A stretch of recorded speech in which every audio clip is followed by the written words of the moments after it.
माझा पोर्टफोलिओ सध्या रेडमध्ये आहे, त्याला मी ग्रीन कसा करू? हा एक common question I think so बरेच लोकांच्या मनात असेल, पण वन ऑफ द कट्टर फॉलोअर्सने विचारून ह्या प्रश्नाचं उत्तर माझ्याकडनं मागितलंय. ओके. सो आणि ह्या व्हिडिओमध्ये आपण पहिलं तर या प्रश्नाचं उत्तर देण्याच्या हिशोबाने पहिलं तर आपण हा रेडमध्ये पोर्टफोलिओ जातो तरी का? ह्याचे जे मेजर कारण आहे, पहिले ते आपण व्हिडिओचे पण फर्स्ट हाफमध्ये आपण समजून घेऊया. आणि एकदा आपले कारण आयडेंटिफाय झाले, तर आपण त्याच्यावरती सोल्युशन पण काढायचा पण प्रयत्न करू. ओके. सो मित्रांनो, व्हिडिओमधली इन्फॉर्मेशन जर तुम्हाला कुठेही आवडत असेल, तर लाईक जरूर करा.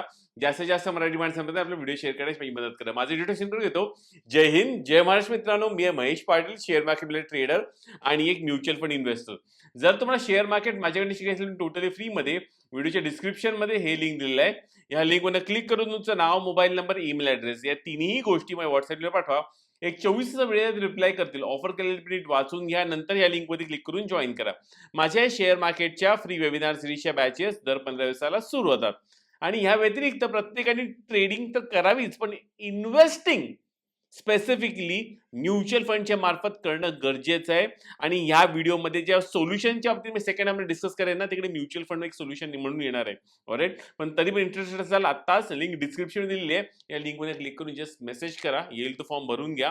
माझी टीम तुम्हाला कॉन्टॅक्ट करून एक्सप्लेन करेल कशी ही जर्नी मी तुमच्यावर करायला रेडी आहे. चला व्हिडिओची सुरुवात करूया. सो पहिला तर आपला पोर्टफोलिओ हा रेडमध्ये जातो तरी का जातो? रेडमध्ये जाण्याची मागची कारणं काय ते पहिले आपण समजून घ्या. सर्वात महत्वाचं पहिलं कारण म्हणजे एक युनिफॉर्म स्ट्रॅटेजी आपल्याकडे नसते. ओके. युनिफॉर्म स्ट्रॅटेजी आपल्याकडे नसते, हे खूपच सर्वात महत्वाचं कारण ठरतं. युनिफॉर्म स्ट्रॅटेजी म्हणजे काय? काही लोक बाय करणार टीव्ही बघून, काही लोक बाय करणार त्याच पोर्टफोलिओमध्ये मित्र काय सांगतोय बघून, काही लोक बाय करणार कुठला तरी युट्यूबर काहीतरी भरसटतोय त्याला बघून बाय करणार. ओके.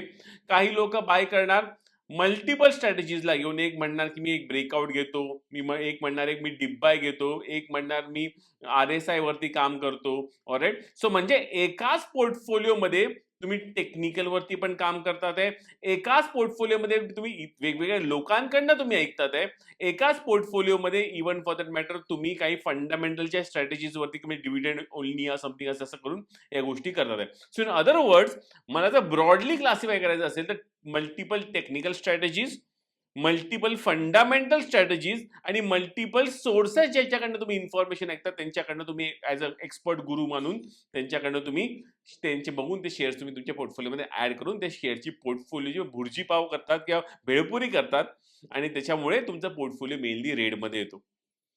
सेकंड महत्वाचं कारण पोर्टफोलिओला रेडमध्ये येण्याचं काय माहितीये का? ते आहे परत मनी मॅनेजमेंट. तर मनी मॅनेजमेंट म्हणजे काय? सिंपल भाषेमध्ये बोलायला गेलो, आपण जो पैशाने सुरुवात करतोय, ओके, जे आपण लमसम ज्या पैशाने आपण सुरुवात करतोय, प्लस आपण दर महिन्याला ऍडिशनली काय ऍड करतोय का सिपच्या फॉर्मॅटमध्ये, ह्याला आपण म्हणतो मनी मॅनेजमेंट. आणि हे डिफाईन्ड असणं गरजेचं आहे.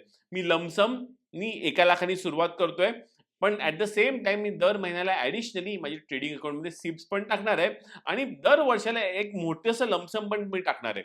जर आपण हे मनी मॅनेजमेंटमध्ये हे जर तुम्ही डिफाईन केलेलं नसेल, तर लोक घाबरतात आणि आलतू फालतू ट्रेड्स घ्यायला सुरू करतात. ओके. सो ह्या दोन मेन कारण, ओके, मेजॉरिटी कारण, मी म्हणा 80% कारण तुम्ही ऍग्री होत असाल मे बी. 80% कारण एक तर तुमची भेळपुरी स्ट्रॅटेजी किंवा मनी मॅनेजमेंट क्लिअरली डिफाईन नसल्यामुळे या गोष्टीमुळे होतं.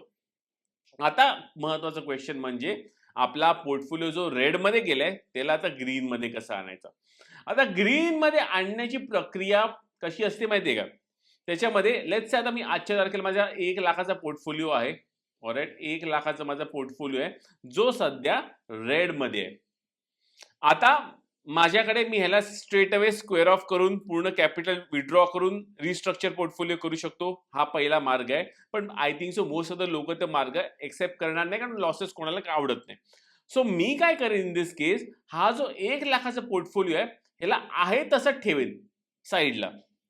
ओके. ह्या पोर्टफोलिओला मी आहे तसंच ठेवेन साईडला, पण त्याच्या साईडला मी दुसरा पोर्टफोलिओ सुरू करेन. मे बी सुरुवातीला एक 10,000नी मी तो पोर्टफोलिओची सुरुवात करेन आणि प्लस ऍडिशनली दर महिन्याला 10,000 रुपये मी ऍड करत जाईन. सो आता या 1,00,000च्या पोर्टफोलिओमध्ये ह्या ज्या चुका मेनली मी ज्या केलेल्या आहेत, त्या चुका मी ह्या पोर्टफोलिओमध्ये करणार नाही.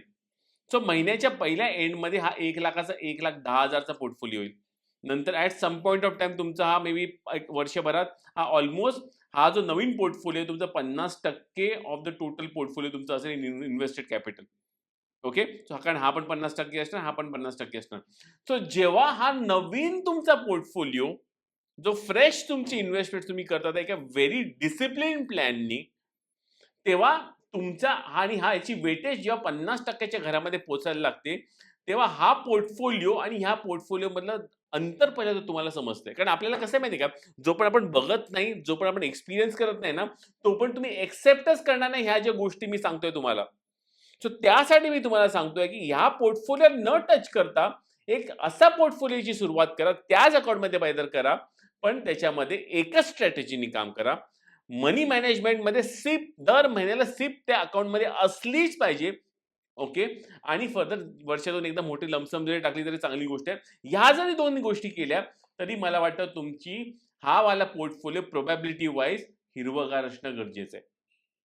ओके. आता 1 वर्ष झालं, ह्याला 1 इयर झालं.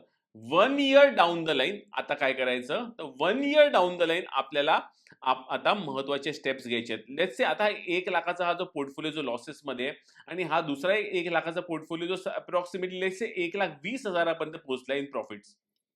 ओके. 1,20,000 पोहोचला इन प्रॉफिट्स. सो हे ₹20,000 प्रॉफिट्स मी सेल करणार ते शेअर्स आणि याच्या समोर ह्या पोर्टफोलिओ मधले मी 10,000चा मी लॉस पण बुक करणार. ऑलराइट. सो इकडे मी 20,000चा प्रॉफिट बुक केला आणि इकडे 10,000चा प्रॉफिट बुक केला. या पोर्टफोलिओमध्ये स्टिल माझा ओव्हरऑल पोर्टफोलिओ त्या वर्षासाठी किंवा त्या क्वार्टरसाठी किंवा त्या महिन्यासाठी स्टिल 10,000 पॉझिटिव्हमध्ये असणार. आता हे लॉसेस प्रॉफिट्स बरोबर हे लॉसेस बुक करणं का गरजेचं आहे? कारण सायकॉलॉजिकली आपल्याला ती जी आपली असते ना ती डब्बी याच्यावरची पी-एन-एल वरच्या ज्या त्या हिरव्या बघायला आवडतात. लाल डब्बे आपल्याला बघायला एवढ्या आवडत नाहीत. राइट? सो सायकॉलॉजीच्या हिशोबाने तरी ॲट जर मी त्या दिवशी 20,000चा प्रॉफिट बुक केला, त्याच्यासमोर 10,000चा लॉस बुक केला, नेट 10,000चा प्रॉफिट माझा बुक होतोय. ही हिरवी डब्बी बघून मला खुशी वाटते आणि मग मी शेअर मार्केटच्या प्रेमात पडायला स्लोली अँड स्टेडीली सुरुवात होतो आणि आपल्याला कळतं की येस, मार्केटमध्ये पैसा पण बनतो. जर महेशने ज्या 2 गोष्टी सांगितल्या तर मी त्या कंटिन्युअसली केल्या तर. आणि मार्केटमध्ये पैसा नाही बनणार ह्याच्या पुढे पण जर मी 100 स्ट्रॅटेजीजनी काम केलं, 4-5 लोकांचं ऐकलं आणि फंडामेंटल्समध्ये पण 4-5 स्ट्रॅटेजीज वापरल्या तर प्रॉब्लेमॅटिक होणार. ओके. सो त्यामुळे अशा प्रकारे एकदा तुम्हाला कळलं की हा जो चालणारा पोर्टफोलिओ वर्सेस न चालणाऱ्या पोर्टफोलिओ मधला जो नंबर बेस फरक दिसायला लागला आणि त्याबरोबर या चांगल्या पोर्टफोलिओ मधले प्रॉफिट्स घेऊन या वाईट पोर्टफोलिओचे लॉसेस बुक करत हा जो परत ह्याच्यामधला जो कॅपिटल रिलीज होईल तो परत चांगल्या पोर्टफोलिओमध्ये शिफ्ट करायचा. ओके. सो अशा प्रकारे एक वन ऑफ द वे आहे जिकडे आपण व्यवस्थितपणे सायकॉलॉजिकली हॅपी राहून आपली मोडलेली जे आपण पोर्टफोलिओ त्याला दुरुस्त करून एक चांगल्या पोर्टफोलिओमध्ये त्याचे सगळे पैसे जे आहेत आपण ट्रान्सफर करायला आपण सुरू करू शकतो. अशा प्रकारे आपण काम केलं तर.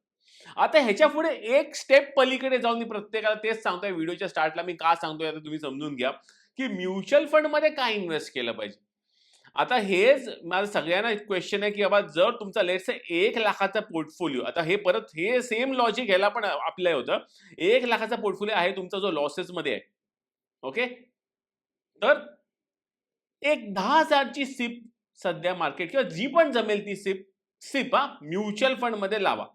चांगल्या क्वालिटीच्या म्युच्युअल फंडमध्ये. कुठला म्युच्युअल फंड चांगला आणि हे सगळं तुम्हाला अभ्यास तर करायला लागेल. ऑलराइट. पण एनिवेज जर तुम्हाला हे सगळ्या गोष्टी माझ्या मदतीने पाहिजे असेल तर मी तुमच्याबरोबर पण काम करायला रेडी आहे. सो म्युच्युअल फंडमध्ये हे लावा दर महिन्याला. ऑलराइट. आणि हा बघा की हा तुम्ही जो स्वतःच्या हाताने एकदम केलेला पोर्टफोलिओ व्हर्सेस म्युच्युअल फंड मॅनेजरनी चालवलेला पोर्टफोलिओ ह्याच्यामध्ये कसा जमीन आसमानाचा फरक येणार. मार्केट जरी पडलंय, मार्केट जरी साइडवेज आहे, तरी पण हा पोर्टफोलिओ काहीतरी पॉझिटिव्ह दाखवतो आणि XIRR बेसिसवरती तर छानपैकी 1-2 may be double digit gains पण दाखवायला सुरू करतो. सो एकदा हे तुम्हाला कळलं की पर्सनली माझा पोर्टफोलिओ मी 1,00,000 केलेला, पण तो सध्या मे बी आपला 80,000च्या घरामध्ये आहे. पण माझा म्युच्युअल फंडचा पोर्टफोलिओ ज्यामध्ये मी 1,00,000 मी इन्व्हेस्ट केलंय आणि ह्या 1,00,000ची इन्व्हेस्टमेंट सध्या 1,10,000 पर्यंत पोहोचलेली आहे वर्षभरात. ऑलराईट. तर आपल्याला कळतंय, मार्केट सांगतंय की मला मे बी ट्रेडिंग एवढी जमत नाहीये. सो ट्रेडिंग मधला पैसा लावण्यापेक्षा ह्याच्या पुढे मी म्युच्युअल फंडमध्येच मेजरली पैसा लावेन. ऑफकोर्स मी ट्रेडिंग पण करत राहीनच, पण मेजर पैसा मी म्युच्युअल फंडमध्ये लावेन. मे बी ₹100 मधले मी ₹60 ते ₹70 म्युच्युअल फंडमध्ये लावेन आणि ₹30 मला, सिन्स मला शौक आहे, मला वाटतं की मी ट्रेडिंगला घेऊन पॅशनेट आहे, तर मी इकडे लावेन. पण जर खरंच कोणाला नुसतं पैसा कमवायचा असेल ना, पैसा बनवायचा असेल, ऑलराईट, इन दिस केस मोठं कॉर्पस क्रिएट करायचं असेल, मी तर सगळ्यांना सांगतो ट्रेडिंग करा, छोटी-मोठी 20% 30% कॅपिटलनी. पण सीरियस पैसा हे प्रोफेशनल म्युच्युअल फंड मॅनेजर्सला द्या. ते चांगले returns over a period of long term देणार म्हणजे देणार. हिस्टॉरिकल डेटा सांगतोय, 30-30 वर्ष जुना डेटा सांगतोय. सो म्हणून बाबांनो, मी प्रत्येकाला सांगतो, इन दिस केस सुरुवातीला तुम्हाला पटत नसेल, तर ₹100 मधले ₹10 तरी म्युच्युअल फंडमध्ये सुरुवात करा. मी तुमच्यावर काम करायला रेडी आहे आणि मग बघा ही जर्नी कशी आहे आणि मग तुम्ही स्वतः तुमची डेटा कंपेअर करा किंवा मी चांगला ट्रेडर आहे की mutual fund investor much better आहे. आणि जर म्युच्युअल फंडमध्ये जर डबल डिजिट जर मिळत असेल, तर कशाला हेडेक करायचं ट्रेडिंगचं. ज्यांना जमतं त्यांनी जमवावं, पण नाही जमत असेल तर मार्केटमधनं पैसा कमवायचा, राईट. सो त्यासाठी म्युच्युअल फंड अगेन बेस्ट आहे. सेकंड एक ऑप्शन तुम्ही वापरू शकता. ऑलराईट. सो मित्रांनो, असेच तुमचे कमेंट्स येत राहून दे. प्रत्येक मराठी माणसाने शेअर मार्केट तर शिकलंच पाहिजे, ऑलराईट. त्यातला काही पैसा ट्रेडिंगसाठी शिकण्याच्या लावण्याच्या आधी शेअर मार्केट शिका पहिलं तर. आणि म्युच्युअल फंडसाठी डायरेक्टली माझ्या संपर्कात येऊन मी तुमच्यावर काम करायला रेडी आहे. दोन्हीही पोर्टफोलिओ चालवा. परत सांगतो, एका पोर्टफोलिओ ते राहू नका. नाहीतर असं वाटायला नको की 20 वर्ष 30 वर्षानंतर की अरे महेश सारखा एक व्यक्ती होता, त्यांनी सांगितलं होतं म्युच्युअल फंड पैसा लावावा, तो लावत नाहीये आणि पूर्ण ट्रेडिंगच करत बसलो. ओके. मी आहे महेश पाटील. जय हिंद, जय महाराष्ट्र.